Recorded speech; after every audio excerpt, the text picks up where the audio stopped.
Hey, I'm Latif Nasser. This is Radiolab. So I've been seeing headline after headline lately about how the U.S. is in a race. We need to compete with them. With China. We are in this high-tech competition with China. Over AI. An AI arms race. The country that leads in technology tends to lead the world. We need to win the race here in the United States.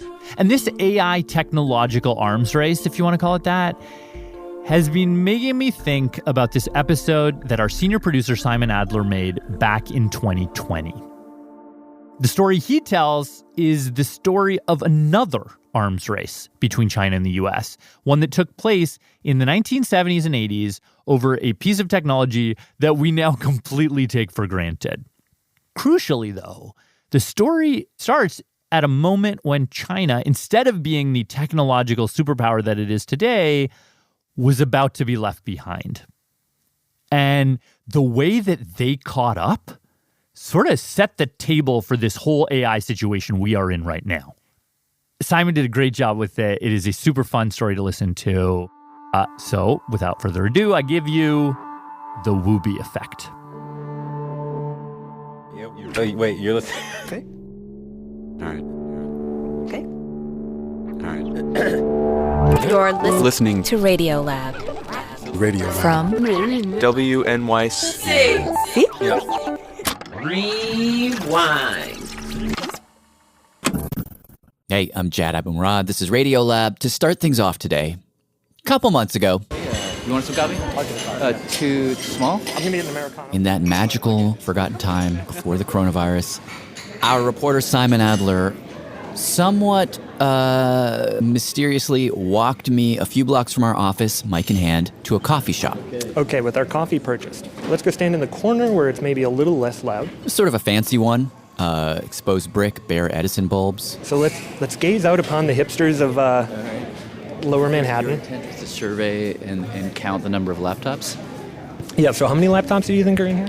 Okay, starting from the left, we're going to circle around. We got 1, 2, 3, 4, 5, 6. Two more on the bar? Two more on the bar. And they're all typing the same way, right? Or they're all using a QWERTY keyboard? Yes. And the reason he dragged me there, as I now know, Now let's imagine we're in Shenzhen in a Chinese Starbucks. was to point out a massive cultural difference hidden in plain sight, and to propose a bit of a reporting trip. Are you going to send somebody to Starbucks in Shenzhen? Well, that's my hope, that I will be the one sent to a Starbucks in Shenzhen. Well played, Adler. Now, you did not bite on that reporting trip. Nope. Plus, pretty soon thereafter, traveling to China became a lot more difficult. So, Okay, I'm in this big Starbucks shop here in Hong Kong. to play out this comparison I had in mind, instead, we hired and sent local reporter Yang to scope it out for us. There are about 50 people here, maybe 30 laptops or tablets open. Because, and here is where we get to the point, everyone in this Starbucks Typing and writing and browsing on the internet. were all using their keyboards in a different way.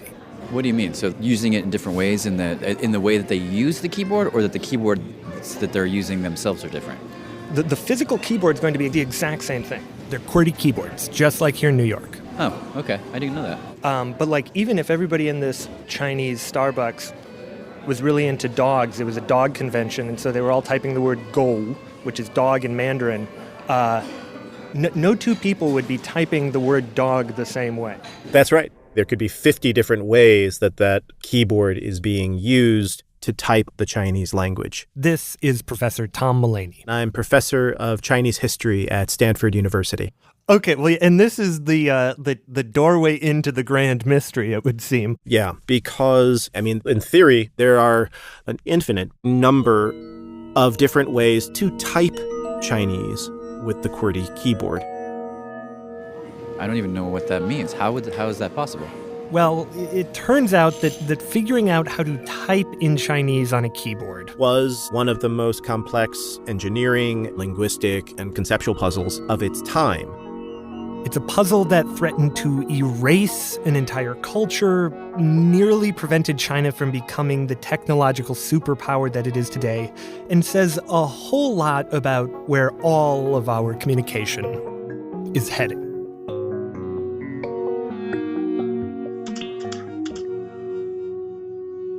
All right, so before we get into why typing in Chinese is such a crazy, difficult problem to solve, let me introduce you to one of the guys who actually set out to solve it. Hello, 我10点半都一直在等。Hello, Simon. Hi. Hello, is everybody here? Can you all hear us? Professor Wang Yongmin. Yes, Professor Wang is here. You can talk to him. My interpreter, fixer, and really co-reporter on the China side of this, Yang, and I spoke with him a couple months back. Professor Wang, I think of you as sort of almost like the Chinese Steve Jobs. Is that a fair way to think of you?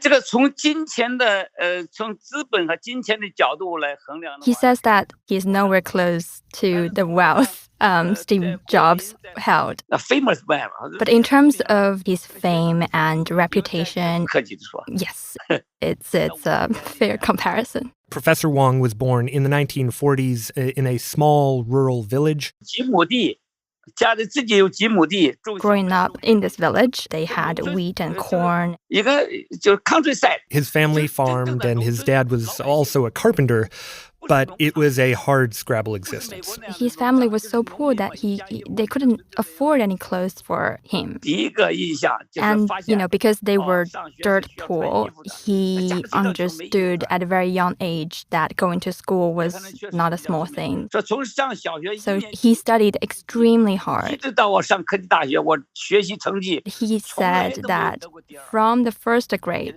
all the way to university, 永远都是 number one, always the number one, okay? I am always the number one.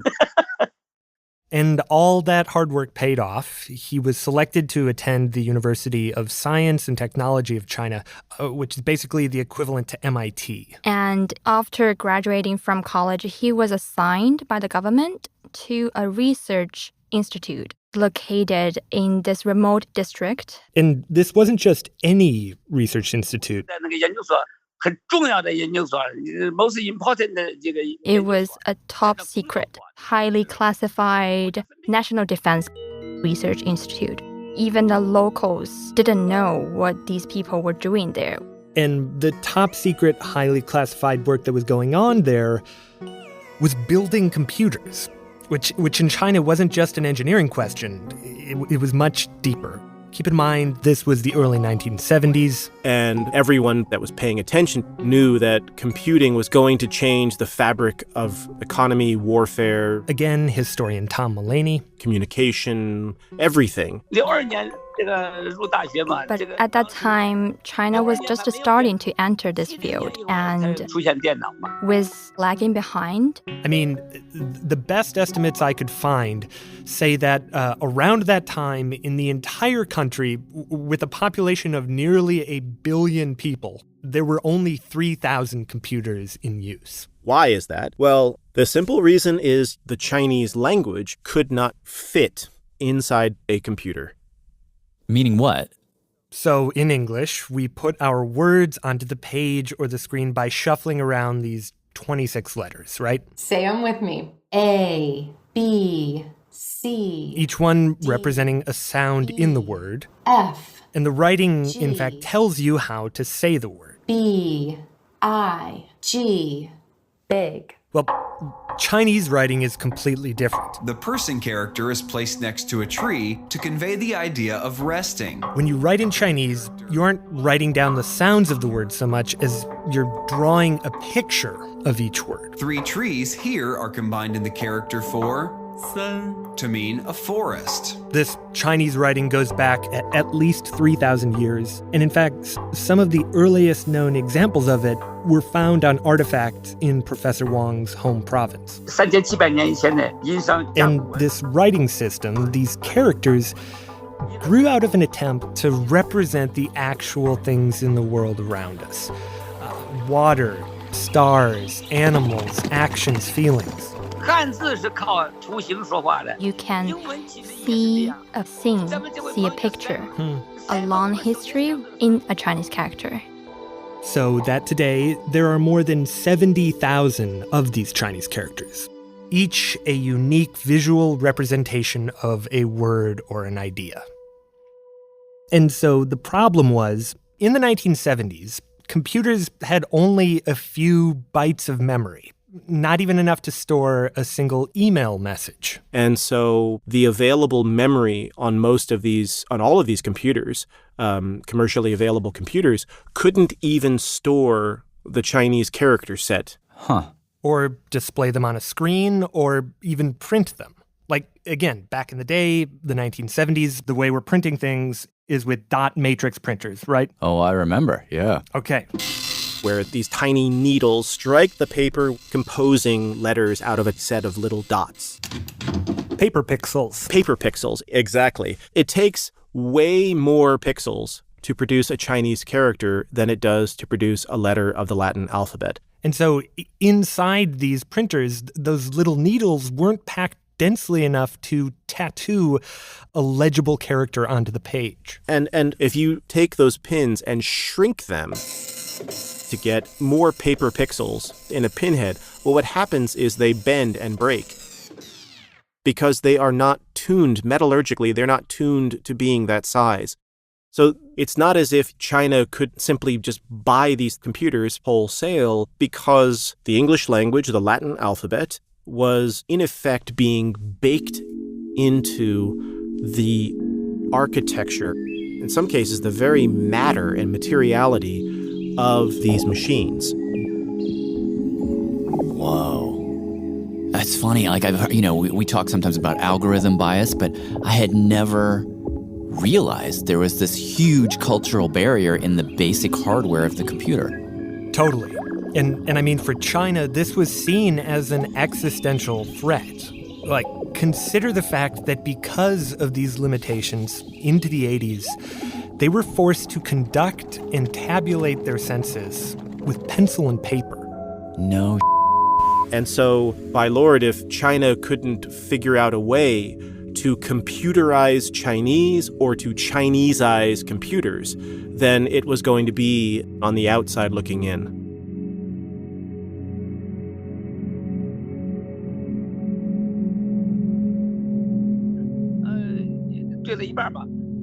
So this was the problem they were trying to solve at that top-secret research institute. And the full magnitude of it, of this problem, really smacked Professor Wang in the face when he saw his first fully formed Western computer, which, amazingly, because he'd been focused on such hyper-specific electrical problems, didn't happen until about 8 years into his research. He remembers seeing it in a local printing shop. The first ever in real life. He was totally amazed. Yeah, I mean, that was incredible. But then, he says, he looked down at the keyboard attached to the computer and saw the Latin letters, and he thought, like, wait, how am I supposed to type 70,000 characters with just those 70 keys? Like, how are we going to fit the Chinese language on this thing? That would be the equivalent of trying to get all 26 letters of the Latin alphabet onto less than one key. And as Professor Wang began looking into this, he found that the consensus at the time was it simply couldn't be done. At that time, there was a saying that computers are the grave diggers of Chinese characters. Grave diggers. Oh, totally. People were making very loud calls for the absolute abolition of character-based writing. You mean like throw out Chinese characters altogether? Yeah. It was like a doomsday. Because of this very thing. It was a big part of it. And so tons of folks in the field of computing were arguing, we've got to replace Chinese with Esperanto or with English or with something else so that we can participate in global modernity. Behind the plans is the realization that China must modernize or starve. There was even a government body, the State Commission on Language Reform that was looking into how to do this.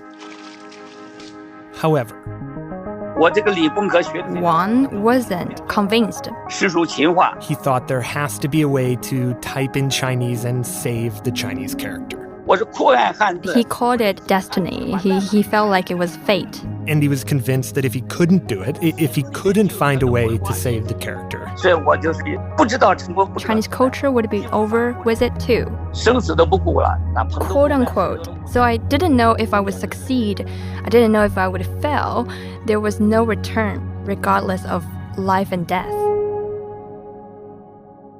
Whoa. So dramatic. It's so dramatic. But it was really pressing for him, yeah. And for good reason. Because in fact, Chinese writing had nearly been wiped out once before. And we're going to get into that right after this break.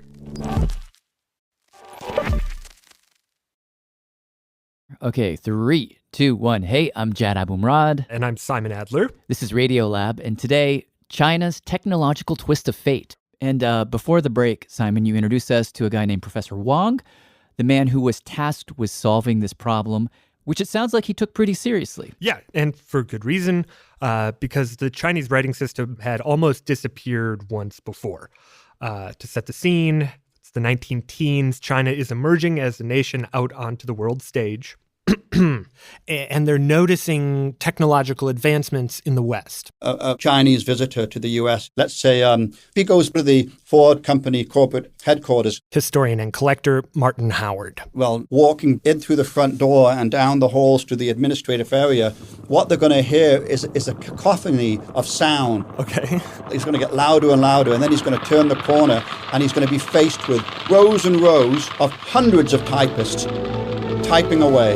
And these typewriters in businesses across the United States were literally remaking English communication. Simon, it was a revolutionary machine, a paradigm shift. Typewriter speed queens are lined up to show the world how fast they are. For 3 basic reasons. Number 1. Then there are speed. The tappers setting the keyboards on fire. One could type 4 times faster than a clerk could write with a pen. 149 words a minute. Number 2. You know what it's like reading other people's handwriting? Some people's handwriting is goddamn awful. Legibility. Awful to read. It's a tremendous step forward in business efficiency. The 3rd reason, making copies. Think about that. If it's 4 times faster and you're producing 10 copies at the same time, one could argue that's 40 times faster. I think my math is right there. I think so. If it's 20 copies, then it's 80 times faster. That's mind-tingling, right? And so China's like, we have to have that speed, that efficiency. We have to have these machines. And so some 50 years prior to Professor Wang's problem, you had people saying, we've got to get rid of Chinese. I mean, Mao himself advocated for either throwing the Chinese character out completely or, at a bare minimum, adopting an alphabet so that they could spell out the way characters sound. Yeah, he was one of the chorus. And so the thought there was that if you alphabetize the Chinese characters, you could then lay it out on a keyboard and the problem goes away? Exactly. Okay. Now, obviously, Chinese writing did not disappear. And there was actually a Chinese character typewriter, several of them, in fact. And what's striking about it, the model that won the day, is just how untypewritery it is. This is a typewriter with no keyboard. It's this clunky yet eloquent device with just 2 levers, one for your left hand, one for your right, and then this big tray bed full of metal characters. And using those levers, you move the tray bed vertically and horizontally to line up the character you want. And then press down on the lever that your right hand is holding. And in one fell swoop, sort of bop, bop, bop, the metal character gets sucked into the type chamber. The character swings further up towards the page on this metal arm. Oh, like a jukebox, the way it reaches in and lifts up a record? Exactly. And on its way up, rubs against a ink spool and then strikes the paper, printing the character onto the page. Before, finally, the arm swings back down, and the force of it doing so spits that metal character back into the tray bed. Dang. And well, you could only type about half as fast on one of these as you could on a QWERTY English typewriter. I mean, it worked. It was enough to stave off the death of the character. And for Professor Wang, 50 years later, it was a sign. A sign that instead of forcing the Chinese language to bend to the will of technology, technology could be bent to the will of the Chinese language, the Chinese character. And so to do that, he actually started by breaking down the Chinese characters themselves. Because, well, let's face it, even though Chinese doesn't have an alphabet, that doesn't mean that every character in Chinese is absolutely unique and singular and a snowflake. There are pieces and components and shapes that reappear over and over in these different characters. Just imagine this is chemistry. There were tens of thousands of molecules in chemistry. But there are only 100 or so atoms. Professor Wang believed that if he could just figure out what the atoms of Chinese characters were, the components of characters, like a shape alphabet, that he could put those on the keyboard and that people could then, quote unquote, spell Chinese characters not by sound but by shape. Now, to help visualize this, let's take the character for river, Jiang, which looks like a capital I with 3 dashes to its left, 2 near the top and 1 near the bottom. Got it. Now, this character, Jiang, contains 2 components. The first is that capital letter I, and the second is those 3 dashes. Now, on its own, that capital letter I is actually the character for work. And those 3 dashes actually represent water. Huh. So work plus water equals river. Correct. And just as with this character, Jiang, these quote-unquote work and water components often appear in combination with other components. So, for example, those 3 dashes, the water component, are present in the characters for juice and sweat and soup. Anyhow, so what we just did, taking a character and breaking it into its parts, is what Professor Wang began to do as he searched for the most common and fundamental of these components. He got himself a room, emptied it out of everything but a couple desks, and with a small staff he'd assembled, he took 10,000 characters and began breaking them apart and making note cards.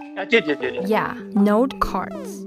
1 note card for each component of each of the 10,000 characters he was dissecting. So, like Jiang, river, would get 2 note cards.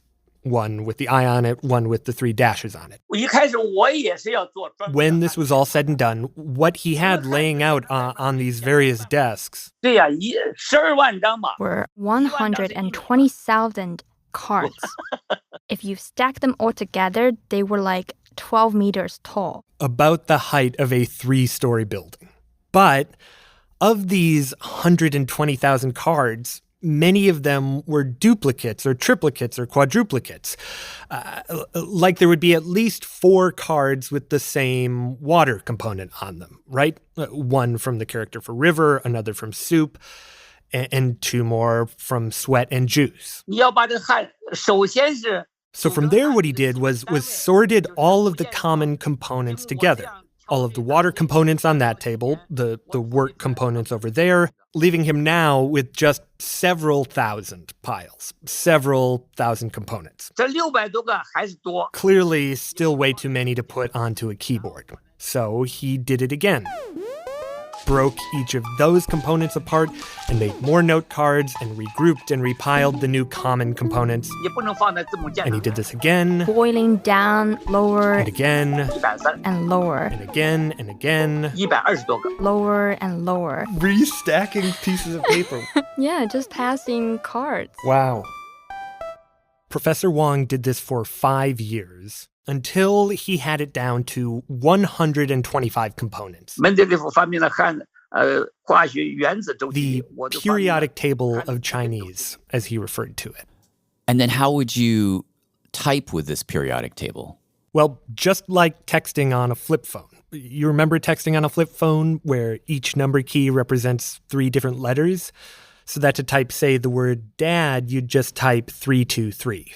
Well, just like that, Professor Wang placed 5 or so of these components on each key of the QWERTY keyboard, so that by typing in the component pieces of a character, the computer would sum them up for you and generate it on the screen. He named his creation the Wubi method. And described Wubi as a sacred invention. All he had to do now was convince the rest of the world. And he got that opportunity in 1984. Mr. Secretary General, thank you for granting me the honor of speaking on this first day of the 38th session of the General Assembly.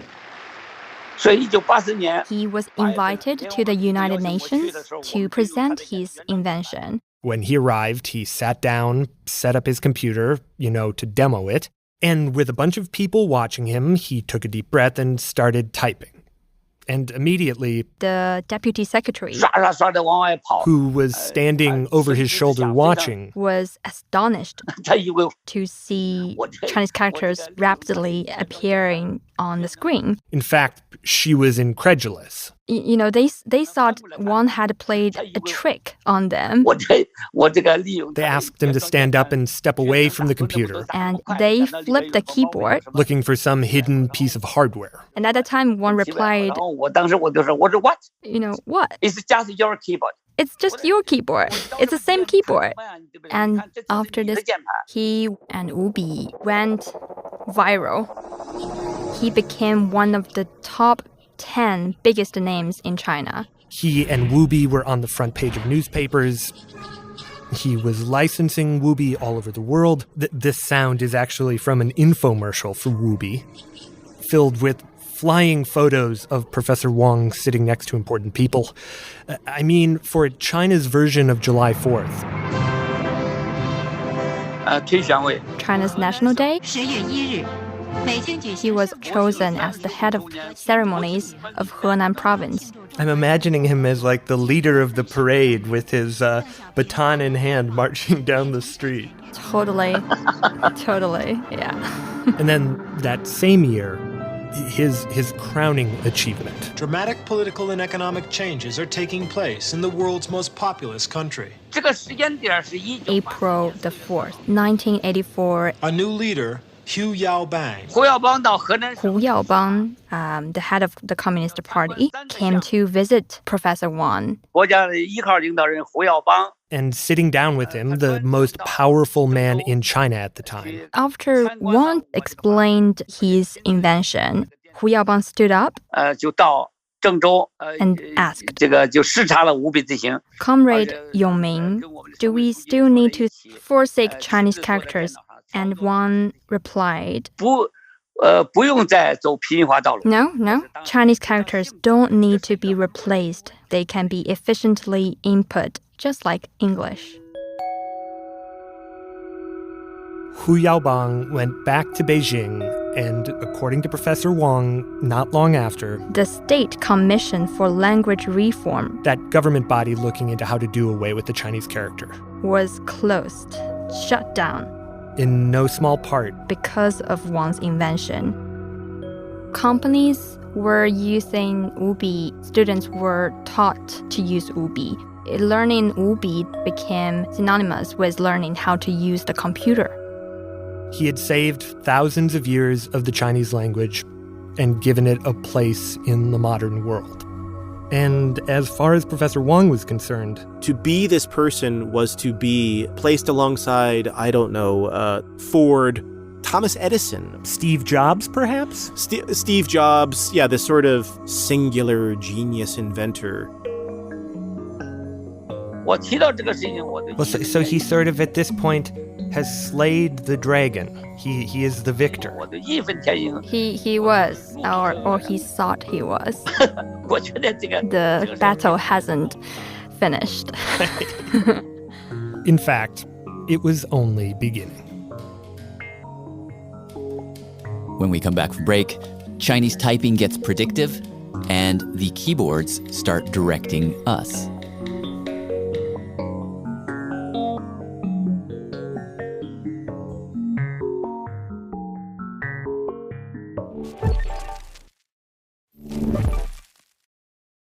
Jad, Radiolab, back to producer Simon Adler. So before the break, Professor Wang had seemingly solved this massive technological linguistic challenge and saved the Chinese character. He'd found a way to type Chinese with a plain old QWERTY keyboard. But thinking back to the beginning, when you took me to that cafe, Simon, and we heard about all the different ways people were using the keyboard in that Hong Kong Starbucks, how did we get from Wang making his method to suddenly like infinite ways of typing? So first of all, while Professor Wang really cracked this thing open, he wasn't alone. I mean, there were others who had been hammering and chipping away at this problem as well. So from the beginning, you had a few variations, a few different ways to type. However, after Wubi, things do really explode because underlying Wubi was this subtle but spectacular departure. The keyboard changed from something where what you typed was what you got to a system where you were telling the machine certain features or characteristics of the Chinese character that you wanted on the page or, I guess, on the screen. Again, historian Tom Mulaney. It seems like a minor distinction when you say it, but once you do that, once you have entered into a reality in which A is not equal to A, I push the button that has the little symbol A on it, and I no longer expect that symbol to appear on the paper or the screen. Effectively, I can set the letter A equal to any property of the Chinese character that I want. A could equal that water component or that work component or something far more abstract. Anything goes. And so in the early 1980s, different ideas about how to do this started to flood in. Oh, you mean beyond Wubi? Oh, yes. At that time, many people and companies developed their own IME. This is Zhou Ming. Zhou Ming, computer scientist in Microsoft Research Asia. And he was really on the front line of this development. Immediately, there are over 1,000 methods developed and put into use. So just a couple of quick examples here. Some of these broke the characters into components that looked like English letters. Does that mean look at the characters and be like, I think there's a D in that picture? Exactly. And then place those components on their English lookalike key. So A represented a sort of mountain peak looking component. Wow. Others looked to English spelling. So the component for tree was represented by the letter T. Others had you input just what was present in like the four corners of the character. And then going even further afield. Some of these don't even use letters at all. They just use the numeral bank of the keyboard. You know that square number pad on the right side of most keyboards? Well, in essence, every character was given its own numeric code that you would tap in there. 4303, dog, 9080, fire, 40. Almost like a clerk ringing up vegetables at a grocery store checkout. And we're just scratching the surface here. It's starting to dawn on me what you mean when you say if we go to that Starbucks, everybody would have their own preferred way of going from those 26 Roman letters to the thousands of different Chinese characters. Right. And I'll say that the competition between these methods got heated. Yeah, people are actually fighting each other. Oh, really? Really. For example, Ming says at one conference he attended, someone actually had to be thrown out. Yeah. Because of a fight. This kind of thing happens. And what they were fighting and arguing over was just like with the typewriter way back when, speed. Every single new input system, the inventor claimed we haven't achieved maximum speed yet, and that my system, it's easier to use and faster. And one way they went about this, pushing the limits of the speed, was by trying to predict what it was the typist was trying to say. Both predictive text and auto-completion were anticipated in Chinese information technology decades before they were in English language computing and new media. To get to the character you want faster and faster, So the way this began was you'd be typing in the components of the character, but before you'd finish typing them all in, it would guess what it thought you were going for and offer you a couple of options. And it would give you those options ranked by the probability that this is the one you want. But then even that wasn't fast enough. Almost immediately, people started to think about next character suggestions. So predicting and suggesting not just the character you were trying to type, but also the next character, the next word you were going to type. And so if someone types in the character bei, meaning north, it is a very high likelihood that the very next character is going to be Jing for Beijing, or maybe Beifang for northern. So I'll give you that as a suggestion. And keep in mind, this was the 1980s, a full decade before we had anything comparable here in the United States. Anyhow, right as all these technological changes were taking place, the Chinese language itself changed. Tomorrow, ABC News will begin conforming to the Chinese standardization of its language's spelling and pronunciation. Pinyin, it's called. China went all in on Pinyin. Pinyin. Pinyin is a way of using the Latin alphabet to spell out the sounds or the pronunciation of Chinese characters and words. Interesting. So it's an oral. Yes. AU. It's an oral translation. Correct. The big advantage of Pinyin is that it more accurately reflects the actual Chinese pronunciation of a name or place. So, for example, Beijing, Beijing, is Pinyin for the two characters Bei and Jing.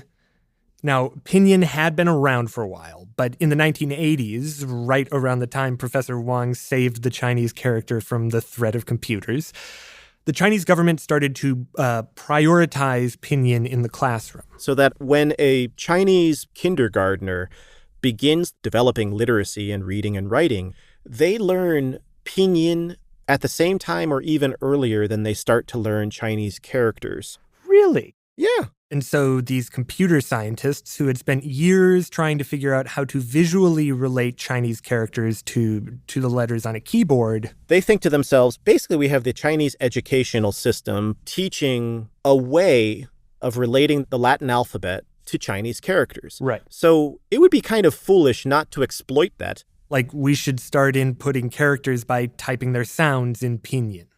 And now, of course, Professor Wang was staunchly opposed to this. When we use Pinyin to type, we lose sight of the Chinese character's form, and the form is the soul of a character. It's like you're grabbing hold of a person and doing away with their flesh. You can't express the meaning of a Chinese character by its sound. And the more people use Pinyin, the more screwed Chinese characters are. Nonetheless, beginning in the early 1990s, Chinese input moved to phonetic Pinyin input, replacing character shape systems like Professor Wang's. Actually, at the moment, I don't know if you can hear me clearly. I mean, to the point that, as Yang told me, if you go into a Starbucks in China today, yes, people will be typing using different methods, but most chances are they are typing with Pinyin. Some sort of Pinyin editor. Yeah. And I mean, that's one of the things that actually saddens me after this interview. And because by all means, Professor Wang, he is right about it, that you do forget how to write Chinese if you are so used to typing in Pinyin. And that happens to me.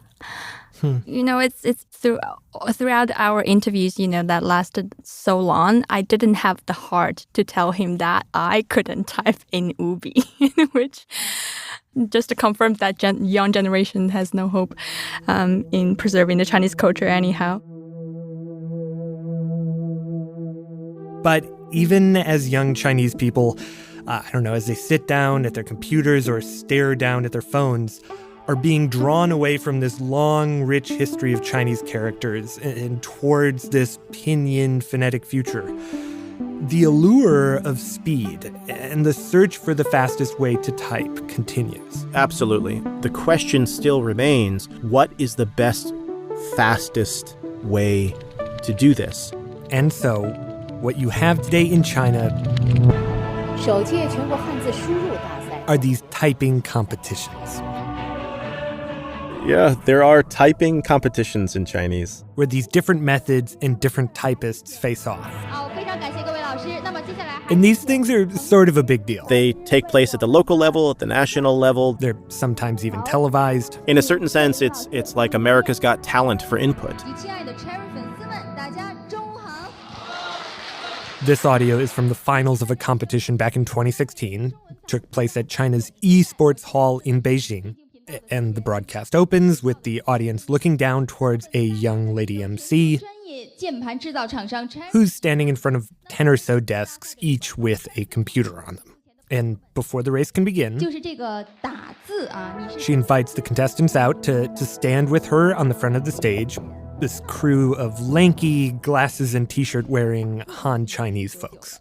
我是大概09年开始打的，到现在已经有差不多7年了。 They introduce themselves one by one. And then also, this is a little bit like sponsoring race car drivers for your brand. They declare which input method they'll be using. Because oftentimes the folks who designed the input methods have actually hired and trained these super speedy typists to use their input method. Huh. With the introductions done, the MC sends the typists back to their keyboards, some of which are interestingly blank, like they have no script on them at all. And in essence, what happens is a text appears on the screen that no one in the competition has seen, the same text for everyone in the competition. And then, the stopwatch starts. And the race is on. Just like, I mean, they're just like, it's like unbelievable the speed at which they're going. The room is totally silent other than the clacking of keys. The camera's cutting between contestants, capturing these over-the-shoulder shots of their screens, just filling with text. And when they do linger on one typist's screen long enough, and really, you'd need to almost go frame by frame to catch this. But what you see is a typist inputting a string of sort of nonsense letters, which prompts a little tiny box to pop up with 5 or so options, which they then select from with one final keystroke.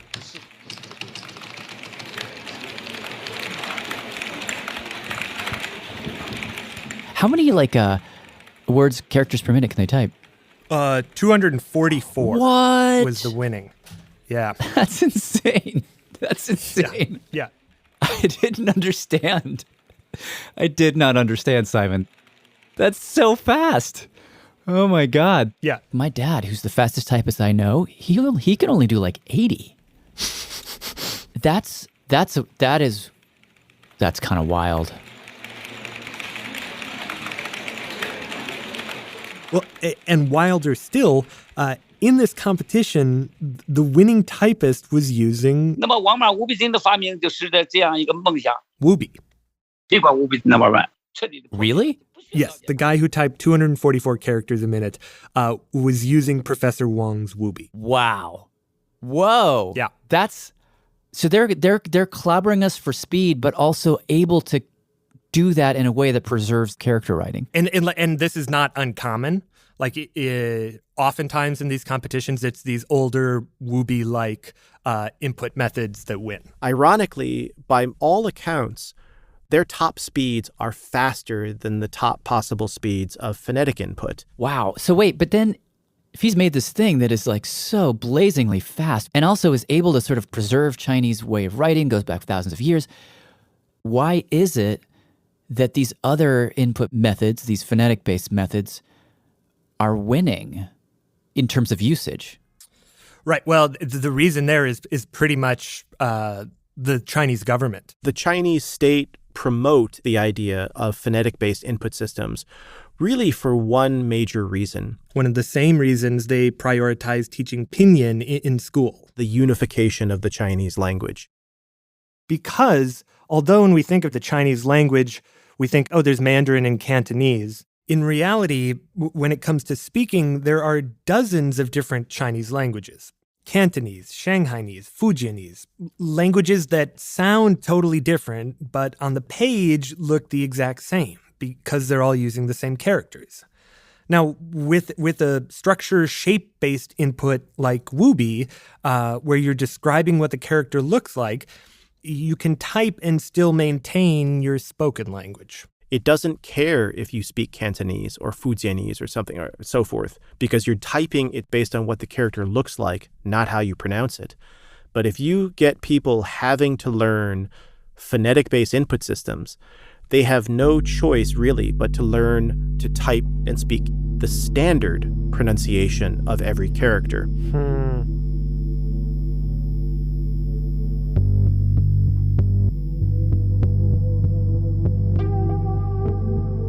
And so now, in a sense, the ubiquity of the QWERTY keyboard is being deployed to erase difference and quiet dissent. Look no further than Wubi. The very commission that was closed down by Wubi, The Commission on Language Reform.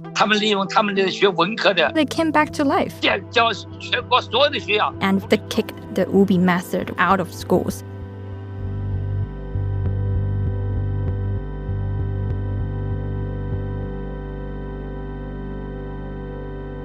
And you can argue that which typing method you use, how you type, has a real impact that goes beyond the death of the Chinese character or beyond the government's desire for unification of the language, beyond China itself. And so let me give you an admittedly small example of this. There's this aptly named thing called the QWERTY effect. Have you heard of the QWERTY effect? Go for it. So this is an English study. It was initially done here in the States in the early 2000s. They did a bunch of tests on people trying to find what feelings they associated with words. And what they found was that people like words that have more letters in them typed from the right hand of a QWERTY keyboard than not. No way. Yeah. So the U's and the L's and the P's and the K's and the M's and the J's, those are having more positive associations than the Q, W's, X's, Z's, R's. Yeah. People like O more than they like E. This has been found in English, in Spanish, in German, and in Dutch, both for right-handed people and left-handed people. But couldn't that just be that the keyboard was designed so that the letters that we like happen to just be on the right side? Do you know what I mean? Like, is it a chicken or the egg type of situation? It likely is not that. It's likely not that those letters were intentionally placed there. And there are a variety of stories about how the layout of the QWERTY keyboard happened. But sort of one of the indisputed facts is if you look at the top row of your keyboard, QWERTY row, it has all of the letters of the word typewriter in it. Typewriter. Yeah. They're all there. The story goes that the reason it was laid out this way is because you had these salesmen who would show up and want to demo the product, demo this typewriter, but these guys didn't know how to type. So they put all the letters for typewriter on the top row so they could very quickly punch out the word typewriter in their demo. Oh, wow. So it's totally arbitrary. Like they didn't, it was put in the order it was put for reasons that have nothing to do with anything we're talking about. Yes, correct. And there is some evidence that the layout of the keyboard created those left-right preferences rather than the other way around. So just a couple of years ago, researchers asked, okay, has our feeling towards letters changed over time? And so what they did was they got Social Security records from the 1960s through 2012, and they looked at names of babies being born. And they decided we're going to pick 1990 as our year that the QWERTY keyboard became ubiquitous. And let's look at the prevalence of names with more right-handed letters than left before 1990 and after. God. And it spikes after 1990. No way. It's crazy. So suddenly a lot of Pauls and a lot of like Leahs and start to appear. Yep. That is bizarre. So like Simon is 4 right hand, 1 left hand. Jad is S-I-N. 1 right hand, 2 left hand. Mhm. So you and I bear out the idea. Yeah, it's funny. It's like who is it? Was it Wittgenstein? I don't think it was Wittgenstein. Heidegger? Was it a Heidegger thing?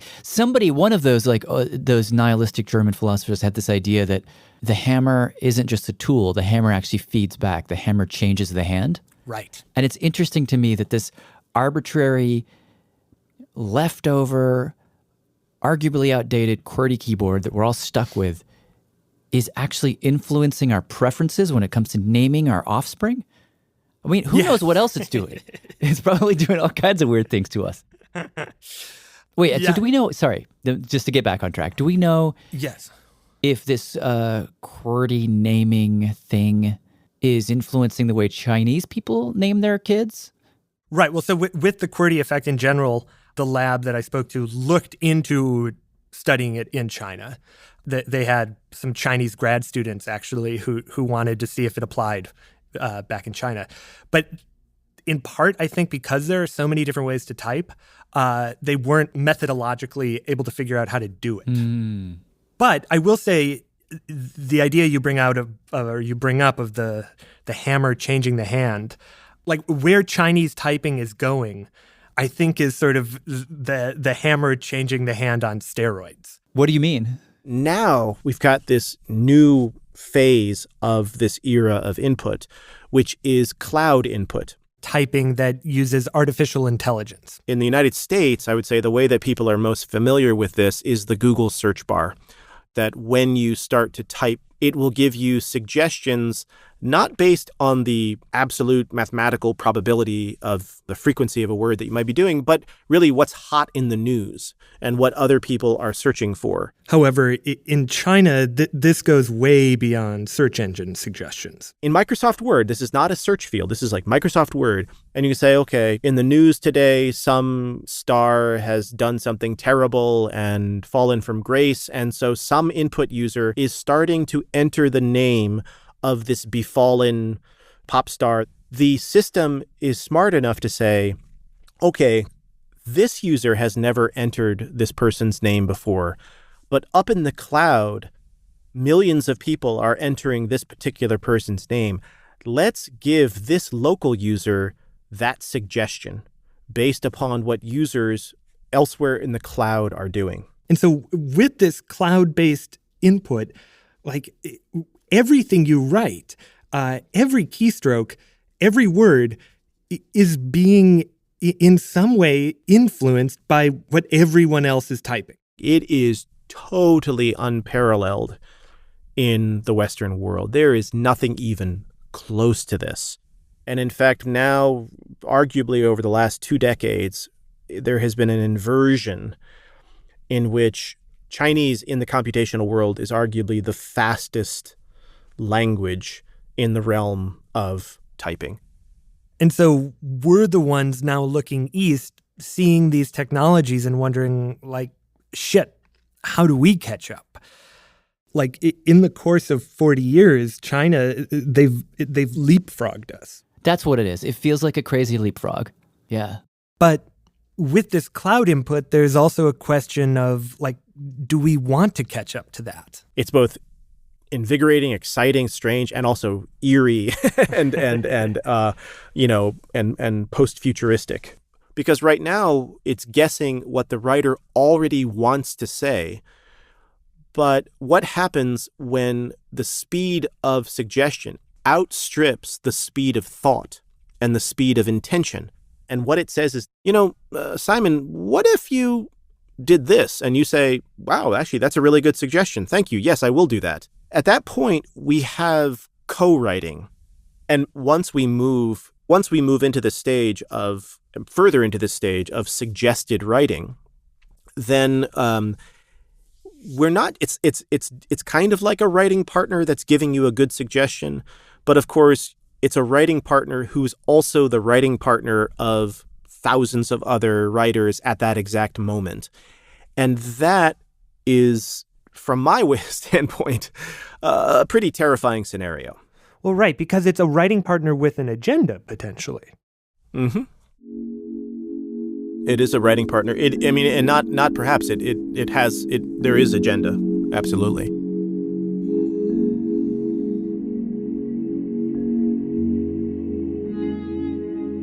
I bet you will never type quite the same way again, Jed Abumrad. No, I definitely am looking at my QWERTY right now, and I don't trust you.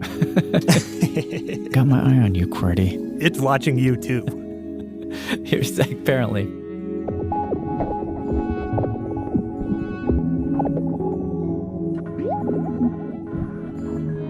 Producer Simon Adler. The story was reported and produced by Simon, with reporting assistance by Young. Original music throughout the piece by Simon. Special thanks again to Young. Without her, the story would not have happened. Also to Tom Mulaney for his years of research on this topic and for sending us down this path to begin with. And to Daniel Casasanto for teaching us about the QWERTY effect. Joshua Suter, Marion Renaud, David Mosier, Chen Gao, Riuncle Chang, Martian Wickery, and Yingying Liu. I'm Jad Abumrad. Thanks for listening. Hi, I'm Hafiz, and I'm from Toronto. Here are the staff credits. Radiolab is hosted by Lulu Miller and Latif Nasser. Soren Wheeler is our executive editor. Sarah Sandbeck is our executive director. Our managing editor is Pat Walters. Dylan Keefe is our director of sound design. Our staff includes Simon Adler, Jeremy Bloom, W. Harry Fortuna, David Gable, Maria Paz Gutierrez, Sinju Nanam Sambandam, Matt Keelty, Mona Mudlipkar, Annie McEwen, Alex Neeson, Sarah Kari, Anissa Vitsa, Ariane Wack, Molly Webster, and Jessica Young, with help from Rebecca Rand. Our fact checkers are Diane Kelly, Emily Krieger, Anna Pujol Mazzini, and Natalie Middleton. Hi, I'm Jerry, and I'm calling from Kapsawar, Kenya. Leadership support for Radiolab science programming is provided by the Simons Foundation and the John Templeton Foundation. Foundational support for Radiolab was provided by the Alfred P. Sloan Foundation.